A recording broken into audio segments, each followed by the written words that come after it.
Oi pessoal, tudo bem?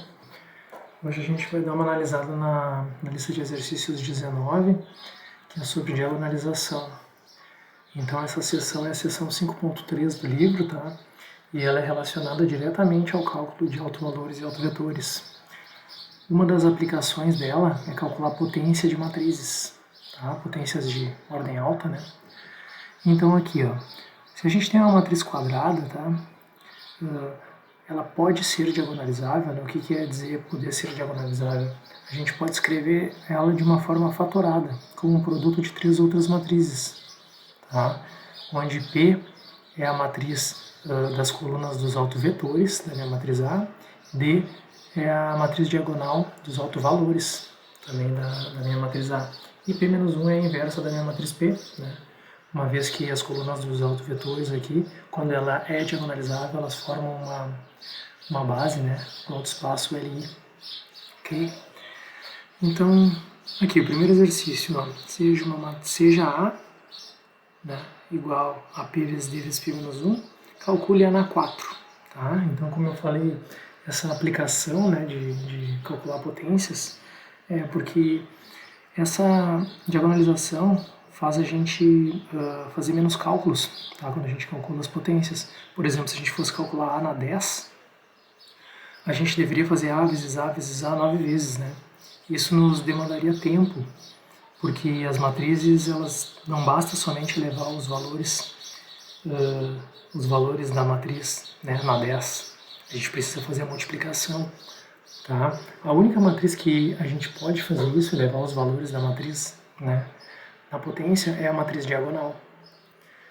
Então, isso demandaria muito tempo, né? 9 operações de matriz, 9 produtos. E aqui o que a gente faria? A gente faria somente 3, né? Por exemplo, A na 10 seria assim, ó, P vezes a matriz diagonal na 10 vezes P menos 1. Tá? Então, a matriz diagonal a gente pode elevar na potência e aí a gente faz dois produtos, né? Então, digamos que essa diagonalização faz a gente realizar, né, menos operações. Tá? Então tá. Então, como que eu calculo A na 4? Então, teoricamente, tem dois jeitos de fazer, né? Multiplicar a matriz A 3 vezes, né? A vezes A e vezes A, ok? Ou fazer dessa forma aqui, né? A na 4 é igual a P vezes D na 4 vezes P menos 1, tá? Só que, bom, a minha matriz A ela pode ou não ser diagonalizável, né? Se ela não for diagonalizável, então quer dizer que ela não pode ser escrita dessa forma. E aí, o único jeito para calcular é fazendo os produtos, né? Então, bom, como que a gente vai verificar? A primeira coisa é verificar se existe inversa, né? Se a matriz P possui inversa. Então a gente vem aqui, ó, e qual seria o determinante? Lembrem que o cálculo de inversa para a matriz 2×2 começa com 1 sobre o determinante da matriz, né? Multiplicando. Então, quem é o determinante? 5 vezes 2 é 10, né? E 3 vezes 7 é 10. Lembrem que é produto da principal menos a secundária, fica 10 menos 10 que dá 0. Então na fórmula vai ficar 1 sobre 0, né? Isso não pode. Então quer dizer que a minha matriz ela não possui inversa, essa matriz P. Tá? Bom, então como o determinante é 0, não existe inversa, né?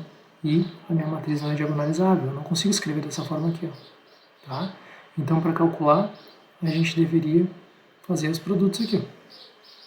Ok? A letra B, então, a gente vai verificar também se possui inversa. Nesse caso, possui, tá? Quem seria a inversa dessa matriz aqui, ó? Então, é 1 sobre o determinante é 10 menos 9 dá 1, então é 1 sobre 1. A gente muda os elementos da diagonal principal, né, troca, e altera o sinal da secundária. Então, essa aqui é a minha inversa. Tá? Então, para calcular a na 4, basta a gente calcular essa fatoração aqui, né? E olha aqui, eu já coloquei a matriz D elevada na 4, né? Então, a diagonal, somente os elementos da diagonal aqui que a gente eleva, né? Na 4 é 1, e 1 meio na 4 é 1 sobre 16, né? Então, fazendo essa operação, tá? Comecei fazendo essas duas aqui, me deu como resultado essa matriz aqui, e aí eu multipliquei pela matriz P menos 1, e me deu essa aqui, então. Então, a na 4, né, a elevado na quarta potência, é essa matriz aqui, ok? Então, vamos para o exercício 2. O exercício 2, ele está pedindo para a gente resolver uma expressão ali, tá? Uma expressão, uma operação de matrizes, né, onde envolve potência de matriz. Então aqui, ó, ele está pedindo 2 e 2, que é a matriz de identidade 2 por 2, né? Menos 4 vezes a matriz A, mais 3 vezes A ao quadrado, menos A ao cubo. Tá? Então ele deu A, e aqui está mostrando a fatoração, né? Ou seja, esse aqui é P, esse é D, esse é P menos 1. Ok? Então, o que a gente vai fazer, né? A gente vai calcular cada um aqui e depois, né, somar o que sobrar. Então aqui, ó, quem seria 2 e 2? É a matriz de identidade multiplicada por 2. Né? Quem seria 4 vezes a matriz A? Então são todos os elementos da minha matriz A multiplicados por 4. Né? Quem é 3 vezes A ao quadrado? Né? Então essa operação aqui, ó, A ao quadrado, eu vou fazer como eu fiz a letra A. Né? A gente leva a matriz diagonal ao quadrado e depois faz essas duas operações aqui, esses dois produtos. Tá? E vezes 3 deu isso aqui. Okay? E quem seria o cubo? Então, da mesma forma que a gente fez a letra B do exercício 1 também, a gente eleva a matriz diagonal ao cubo aqui, fica 8 aqui, né, no primeiro, 8, 0, 0, 1, e depois faz essas duas multiplicações, né, e deu isso aqui. Tá? Então, a gente somando, a gente verifica aqui, então, que essa expressão polinomial dá esse valor aqui. Ok? Agora o exercício 3, tá? Ele é um exercício mais completo, porque ele está pedindo para escrever as nossas matrizes, né, determinando autovalores e autovetores, como em forma diagonalizável, né? Diagonalizável, ou seja, obter matriz P e matriz D. Então, a letra A, lembrem que a diagonalização está diretamente relacionada ao cálculo de autovalores e autovetores. Então, a gente calcula primeiro os autovalores, determinante de A menos lambda igual a 0. Então pegamos a matriz A, ó, na diagonal principal diminuímos o lambda, né? Calculamos o determinante e igualamos a 0. Então nos dá essa expressão aqui, lambda 2 menos 8, lambda mais 16 igual a 0. Essa aqui ela é chamada a nossa equação característica, tá? E as raízes dela são os nossos autovalores. Então a gente observa que as raízes dessa equação dão repetidas, né? As duas raízes são iguais a 4. Tá? Quando os nossos autovalores são repetidos, a matriz ela pode ou não ser diagonalizável. Tá? E como que eu vou observar isso? A gente tem que calcular os autovetores e verificar se dá, né, o mesmo número da ordem da matriz, né, no caso esse é 2 por 2, a gente tem que verificar se o cálculo dos autovetores vai nos dar 2 autovetores LI. Tá bem? Então, a gente tem que resolver para os autovetores, então, o sistema homogêneo, A menos lambda I, x igual a 0. Então, na diagonal principal, a gente coloca menos o outro valor que encontramos, né? Coluna de zeros do lado direito. Então, a gente encontra esse sistema aqui para resolver. A linha de baixo vai ser 0, né? Basta somar a linha 1 com a 2. E aí, resolvendo o sistema, a gente encontra que x1 é igual a menos x2. E x2 é igual a x2 porque é a variável livre. Ok? E aí a solução, né, dá isso aqui, ó. Ou seja, a gente só encontra um autovetor, ó. Na verdade infinitos, né, infinitos. Só que a gente só encontra autovetores múltiplos aqui, né, são infinitos autovetores múltiplos. A gente não encontra um outro autovetor LI para formar essa base no meu autoespaço. Quando a gente encontra somente uma, né, então quer dizer que essa matriz não pode ser diagonalizável. A gente não consegue encontrar uma matriz P. Ok? A letra C, então, foi resolvida aqui, ó. Coloquei para vocês observar, eu comentei com vocês que quando o polinômio da equação característica é cúbico, né, às vezes é um pouquinho mais complicado de achar raiz. Então, peguei essa matriz C aqui, ó, para calcular autovalores e autovetores, tá? Então, a primeira coisa, para calcular os autovalores, né, a gente iguala a 0 aqui, determinante de A menos lambda I. E dá essa equação aqui, ó, menos lambda 3 mais 7 lambda 2 menos 11 lambda mais 5 igual a 0. Tá? Esse é o nosso determinante igualado a 0, né? de A menos lambda I.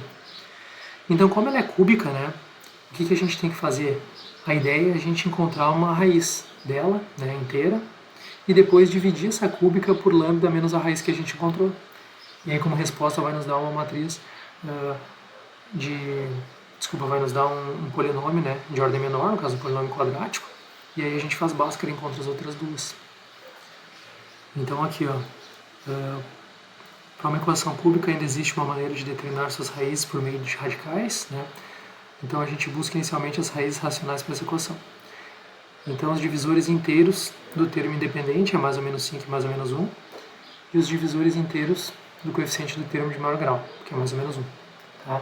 Então, logo, as possíveis raízes racionais dessa equação cúbica são, né, mais ou menos 5 ou mais ou menos 1. Então a gente tem que testar mais ou menos 5 e mais ou menos 1, essas 4 candidatas, né, e verificar. Colocando na equação e satisfazendo, né, ou seja, dando zero igual a zero, a gente verifica que ela é uma raiz. Né? Então a gente pode observar que o lambda igual a 1 e lambda igual a 5, elas satisfazem a equação. Tá? Eu coloquei 1 no lugar da equação e me deu 0. E coloquei 5 no lugar da equação também e me deu 0. Então a gente tem duas raízes, né? Então podemos concluir que menos lambda 3 mais 7 lambda menos lambda quadrado menos 11 lambda mais 5 é divisível por lambda menos 1 e lambda menos 5. Isso aqui, esse polinômio de grau 2. Tá? Então o que eu vou fazer? Como eu já achei duas raízes, né, eu vou dividir meu polinômio de grau 3 por um de grau 2. E eu vou achar de resposta um polinômio de grau 1. Né? Então divido ele aqui de grau 3 pelo meu de grau 2 e acho isso aqui, menos lambda mais 1. Né? Então lembrem que a minha raiz tem que satisfazer isso aqui igual a 0. Né? Então menos lambda mais 1 igual a 0. Aqui, a gente precisa que o nosso lambda seja igual a 1. Tá? Então a gente conclui que a gente tem 3 autovalores e 2 são repetidos. Né? A gente tem lambda 1 igual a 1, lambda 2 igual a 1, lambda 3 igual a 5. Tá? Então, agora a gente vai calcular os autovetores. Tá? A gente vai calcular os autovetores para os 2 autovalores diferentes. Né, aqui. E vamos verificar se nesses que são repetidos a gente vai ter 2 autovetores ali. Caso contrário, ela não vai ser diagonalizável. Então, para lambda igual a 1, a gente vai calcular. Tá? A gente está calculando, então, A menos lambda que é 1, né? Então é A menos I, V igual a 0. Então, escalonando, vai nos dar isso aqui. Assim, o nosso vetor aqui, V2 e V3 são variáveis livres. Tá? E aí, aqui já foi escolhido, né, o valor de V2 e V3. A gente tem um autovetor associado a lambda igual a 1, que é esse aqui. Tá? E aí, observem uma coisa, né? Que esse V2 e V3 aqui, o V1, ele é uma combinação de V2 e V3, né? Como a gente tem duas variáveis livres, vocês concordam que a gente vai ter 2 vetores na solução do sistema homogêneo? Né? A gente vai ter, tá? Então a gente escolhe um valor para V2 e encontra um vetor, depois escolhe um valor para V3, que também é variável livre, e encontra outro vetor, né? Aqui no caso a gente encontrou esse vetor menos 2, 1 e 0 e 1, 0 e menos 1. E a gente verifica que eles são ali. Tá? Por quê? Bom, além de ser duas variáveis livres, né, a gente observa que eles não são múltiplos. Tá? Portanto, para esse autovalor repetido 1, a gente encontrou 2 autovetores ali. Né? A gente encontrou 2 porque aqui tem duas variáveis livres, logo o conjunto de solução vai me dar 2 vetores. Né? x2 vezes um vetor e x2 vezes outro vetor. Tá? E agora para lambda igual a 5, a gente faz o mesmo procedimento, né? E a gente encontra um único, né? Uma única variável livre. Okay? Então, a gente, escolhendo o valor para V3, né? A gente encontra esse autovetor. Tá? Esse conjunto LI, vocês poderiam fazer o teste desses 3 vetores V1, V2 e V3 calculando o determinante. Né? Se o determinante for diferente de 0, esse conjunto é LI. Tá? Então, o conjunto desses 3 vetores é uma base para o meu R3. Então, uma possível diagonalização para a matriz, ela vai ser aqui os meus 3 vetores que eu achei. Ok? A gente pode colocar em qualquer ordem. e a matriz diagonal.